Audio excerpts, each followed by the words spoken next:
Welcome to Dr. Charles Speaks, a podcast for now. You've joined us for a special series of transformational talks, selected exclusively from Dr. Charles's corporate success calls. The 15-minute calls are designed to encourage leaders, activate your thought life, and prepare you for the challenges ahead. Dr. Charles joins every call with a blend of his personal experiences, his expertise as a John Maxwell certified mentor and coach, and of course, his more than 30 years of exceptional experience in both corporate America and ministry. Get motivated with Dr. Charles Speaks, a transformational talk from the red line on today's podcast, inspiring excellence and generating results. Good day, my friends, and let's make it a great day today. This is the Red Line, and I want to thank you for joining this corporate success call. This 15 minutes will make the difference. I'm sure it will. It certainly is designed to start your week off on a positive note and to certainly inspire you to continue to challenge yourself in your personal leadership growth.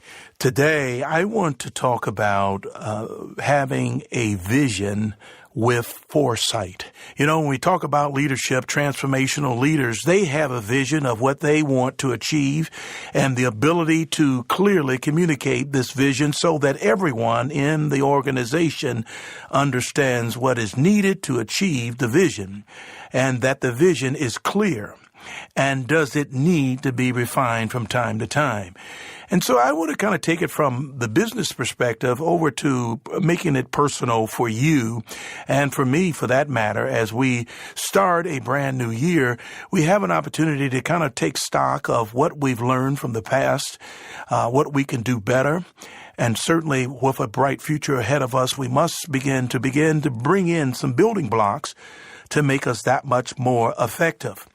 The question today stands, do you have a vision for yourself? And what is it that you are trying to accomplish? The second question would be, what is the level of buy-in as it relates to those that you lead, as it relates to those that you serve, as it relates to those that have an interest in you? And so I want to be able to talk about this in terms of having a vision with foresight. You know, a vision is a clear picture of what you must see being done. You've got to be able to see it. If you can perceive it, you certainly can achieve it, but you must be able to see it. And that's what a vision is all about. Theodore Hesburgh said, the very essence of leadership is that you have a vision.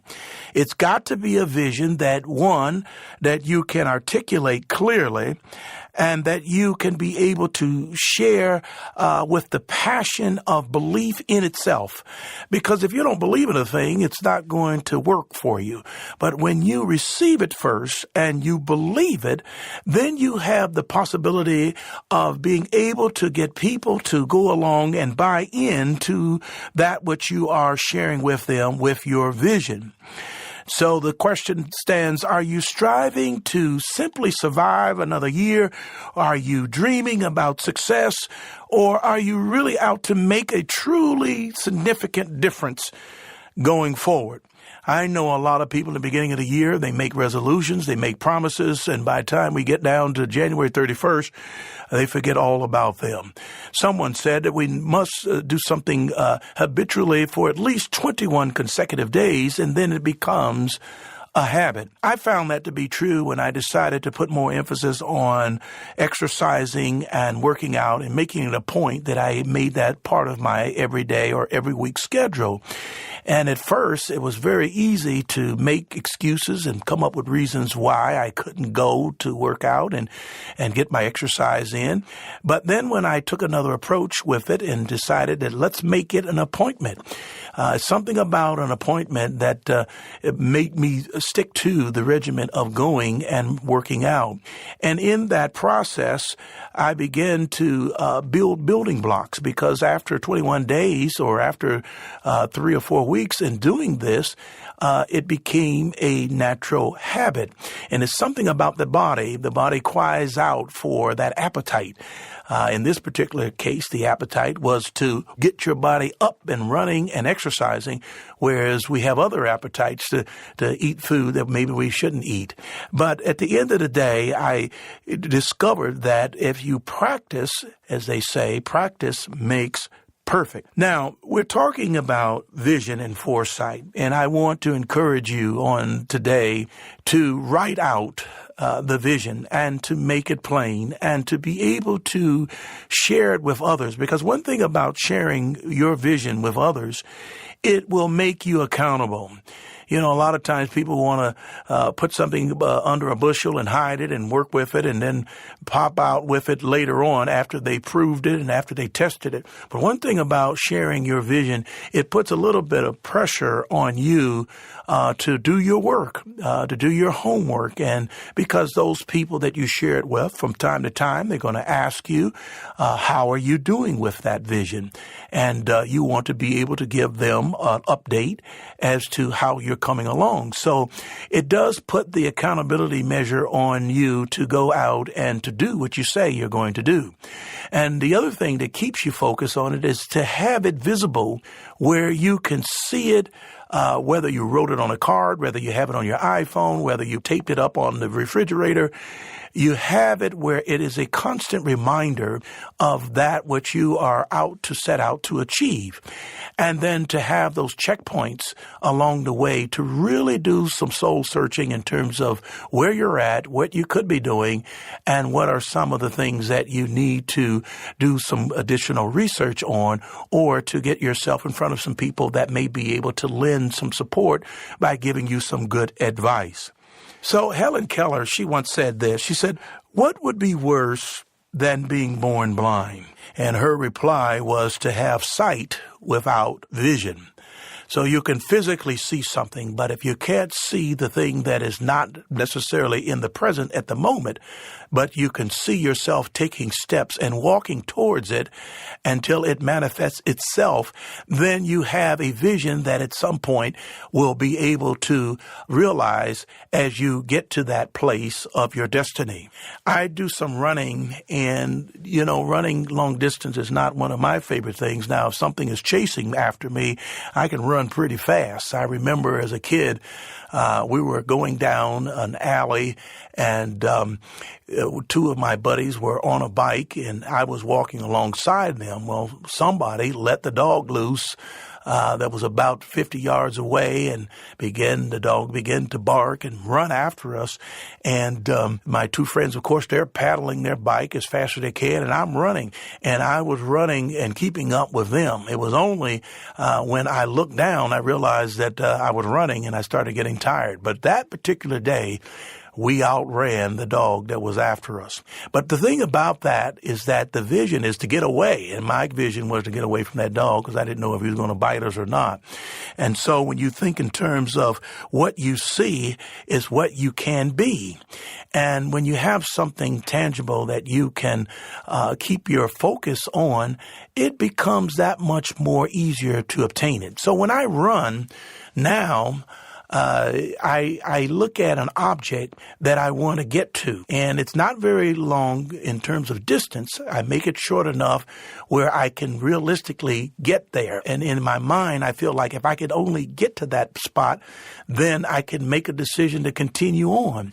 And so I look at different landmarks to get to where I'm going to ultimately run a 3-mile run. And because when I look at the 3-mile run and from the beginning of it, it doesn't sound very inviting. It doesn't sound like it's something that I really want to do, but it's good for me. And I feel at the end of the run, I'm so much better. But to break it down into chunks, that has made a difference. And at the end of the day, in the end of the run, I feel that I have made some type of accomplishment.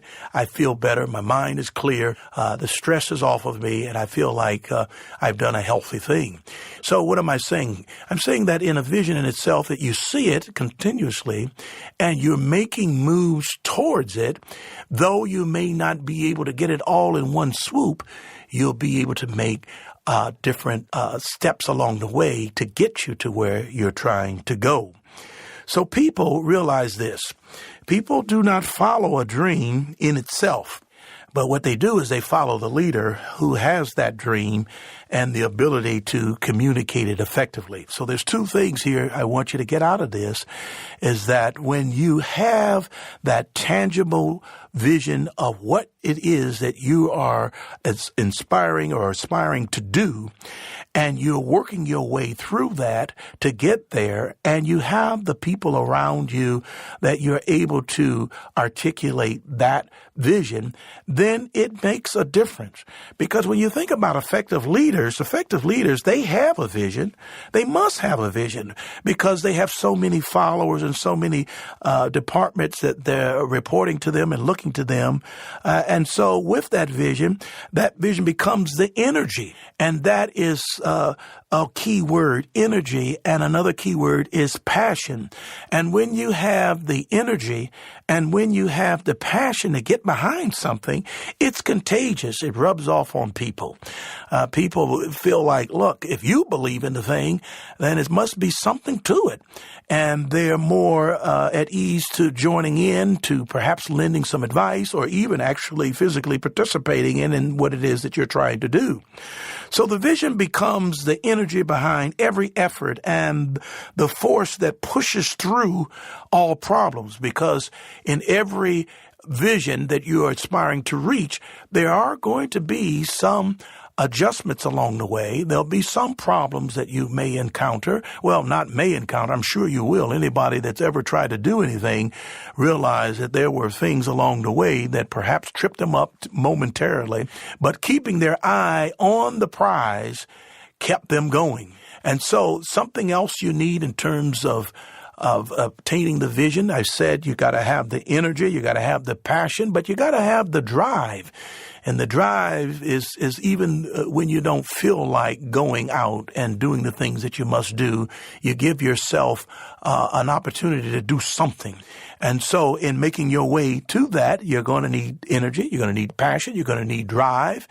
And you're going to need that support team. And that support team is one that's going to hold you accountable. If you say that you're going to study or write a certain time of the day or so many times during the week, then that accountability partner or partners will hold you. Hey, did you do the writing you said you're going to do? Did you do the things that you said you were going to accomplish by the end of 30 days?